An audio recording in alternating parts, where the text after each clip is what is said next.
everybody? It is Luke with the Tailgate. Obviously, this is a little bit different of a setting, and I'll tell you the reason why. A couple reasons, actually. One, the next 3 weeks, we will be taking a little bit of a break from actually going into the studio. We just have been doing a lot. If you've noticed over the off season, we've had a bunch of fellow podcasters who are more team specific come on, and we've had those conversations with them, and that's been a whole lot of fun. We've learned about a lot of different teams, kind of seeing a different perspective than our own about a lot of these teams. So, but we've just been real busy. We haven't really taken a break since we started last August, I believe. So we just didn't have much scheduled for the next few weeks and decided we're just going to take a little break. Now, we will be doing some of these videos. But bear with us with those, right? Michael, Dennis, myself, we all may hop on here, give a little bit of a thought of what's going on in college football. Maybe some big news happened. We decided to all hop on here. Who knows? We're going to hop on and talk about the same thing. I don't know. That's what's going to be kind of cool about it. But the other thing about that is we're also not going to do much editing. So you might see us mess up. You might see us stumble. Bear with us. Give us a little bit of grace because we're going to be working at making this better and better for y'all. We just got to get comfortable. At least I do. Maybe they're going to be great at it. I have to get comfortable at sitting here and just talking to you by myself, not rambling, not having somebody here to say, hey, stop talking, move on. So bear with us a little bit. Now, the second reason that we're kind of doing a little bit more remote, we're taking a break, one of our guys in Michael is going to be moving here soon. So we're going to go away from the studio kind of aspect to more of this remote on our own. So that's going to happen as well. That'll be in the next month or two. So you'll kind of see a transition happening with that. Now, at least for me, this is not going to be my setup forever. If you've seen some of the shorts, I do some of my shorts from here. This is my couch. It's actually kind of comfy. If I wasn't sitting forward, it might be a little bit better, but we're not going to always do these from the couch. I'm not always going to be here. I'll eventually get a desk. I'll get some, a little more professional setup, and I won't be just sitting on my couch with the coffee table in front of me. So again, bear with us. We're going to move that on. Now, one of the things that I've been thinking about here recently is just coaching in general. And it's been a thought for me for a while about head coaches and just the quickness that we want to get rid of them, right? And why that's such a dumb thing, why we shouldn't be so quick to get rid of a coach. And recently, Brent Venables was Brent Venables was given a contract extension or a new contract. Can't remember exactly which one it was, where they retained him for 6 years. It's about an $8.5 million per year deal. And I just saw uproar from Oklahoma fans. Now, maybe I'm just seeing the bad or hearing the bad. And obviously the squeaky wheel gets the grease. A lot of times the people who are happy with something, anything in our world, are quiet. They're not, yelling about how happy they are. So maybe I'm just seeing it. So fans, make sure that you comment, you let me know if I'm wrong. But I saw a lot of talk about how horrible of a decision this was.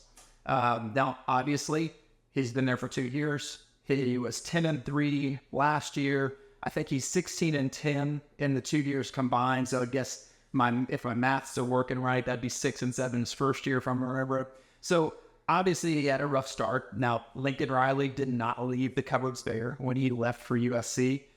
So Venables understandably had a rough first season. But then he kind of redeemed himself, got back into that 10-3. He's had great recruiting classes, the top 10 recruiting into 2024. And I think they're still top 10 for 2025 as well currently. Maybe along that I haven't checked recently.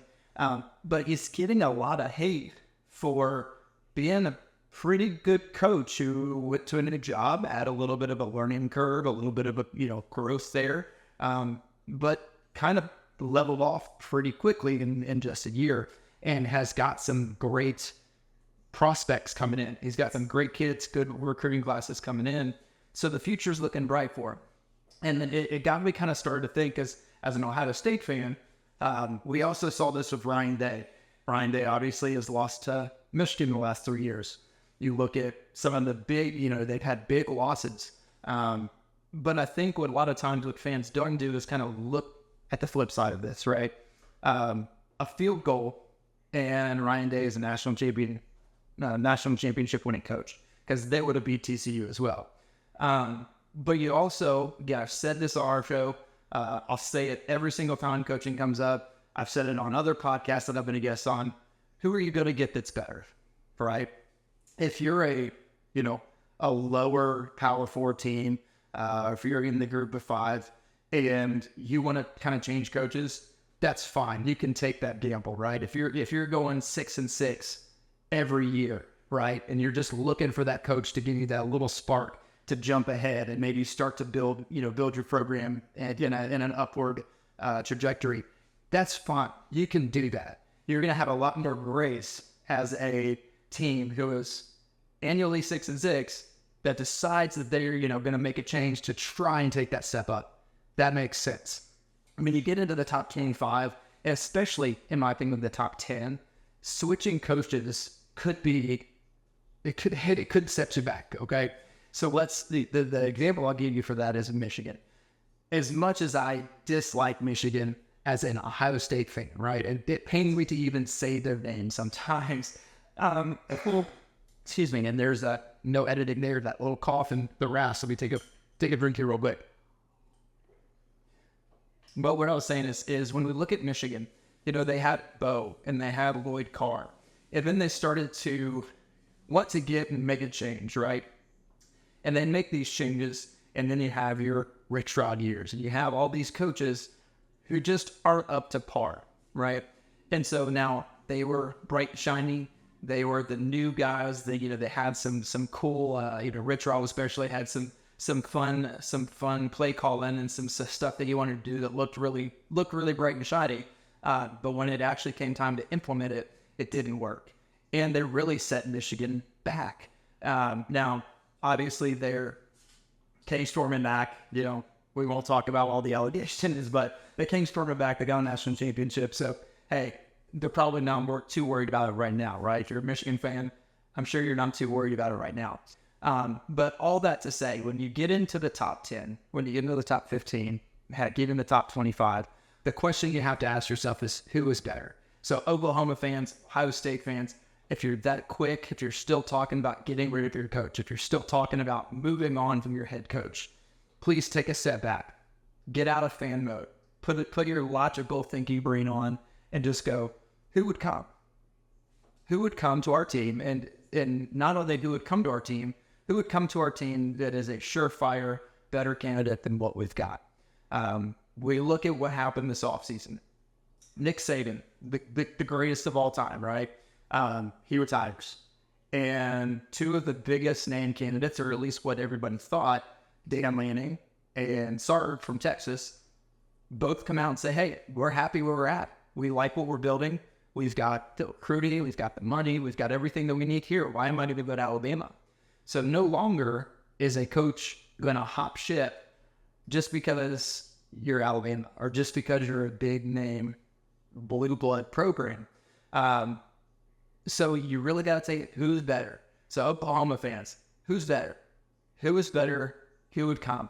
Ohio State fans, if you're wanting to get rid of Ryan Day, who's better? Who would come?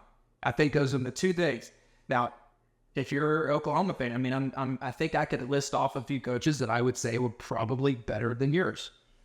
I think Dan Lanning probably my top coach right now. Sarkisian, Ryan Day, DeBoer. I mean, Ryan Day's, you probably question that. What did he have in common with? All right. So what you're looking at taking a shot on a guy, which, hey, if you're willing to take a shot, possibly take a step back for the next 3, 4, 5, 10 years, that's all good. That's all well good. Just be ready for what's coming. So I think we're getting into a time when, as fans, we need to realize we need to give these guys a lot more time. I look at a lot like quarterbacks, right? Especially in the NFL, right? We expect these quarterbacks as college players to come in and to take over a team and to lead them to the promised land on the first year that they're there. It's not going to happen. It's a different ball game. We need to give them time. So for all you fans of football teams who want to get rid of the coach, ask yourself those two questions. Who's vetted? Who would come? And then just move on from there. Now, a little bit of cool news. We'll kind of move on from the coaching, that coaching thing. And hey, guys, comment. If you think I'm wrong, comment. Let's have a conversation about this. Make sure you subscribe. That way you're seeing all these. But Utah came out and named their defensive coordinator, Morgan, I think it's Sking. I don't know if I'm pronouncing that right. I have a hard time pronouncing names a lot of time. But they came out and named him as the future successor as head coach to Kyle Whittingham. Now, there was not a retirement date set. Kyle Whittingham is not retiring. I don't know that that's even in the picture right now. But they named him as the successor. Now, for those of you who don't know, Scaly was a star player for Utah. He's been the defensive coordinator for the past 8 years. He's going into his 9th year. He's one of the top assistants in the country. Teams like USC, Texas, Oregon, Florida have all had interest in him. And he, in terms of his defensive coordinator, if you're wondering what his resume is, he led Utah to the number 2 defense in 2019. And then as the Pac-12s, or he's had the top Pac-12s, man, let me try that again.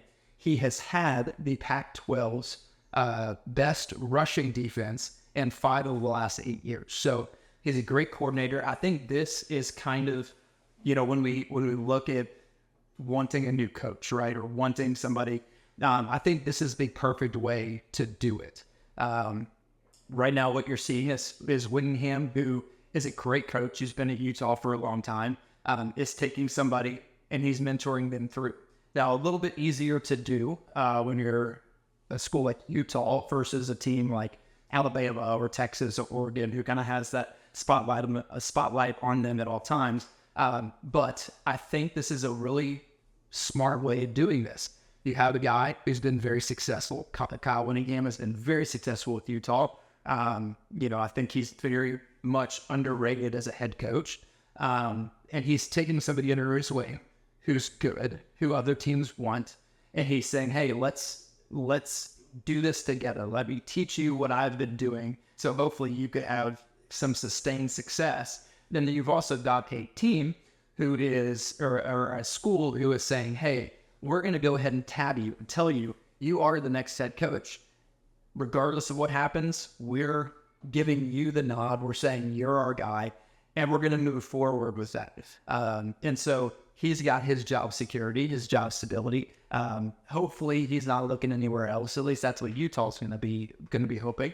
Kyle Whittingham kind of has Scaly kind of has a mentor. So now he gets to kind of test his chops. I'm sure that Whittingham's probably going to be a little more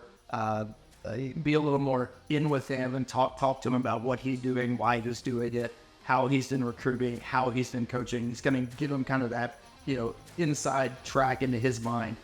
So this is just a really great way of getting a good next head coach, I think. So let me know what you think. Again, make sure you comment, make sure you like, subscribe. We'll see you next time. Thank you for the grace and knowing that this wasn't perfect, but they'll get better, I promise you.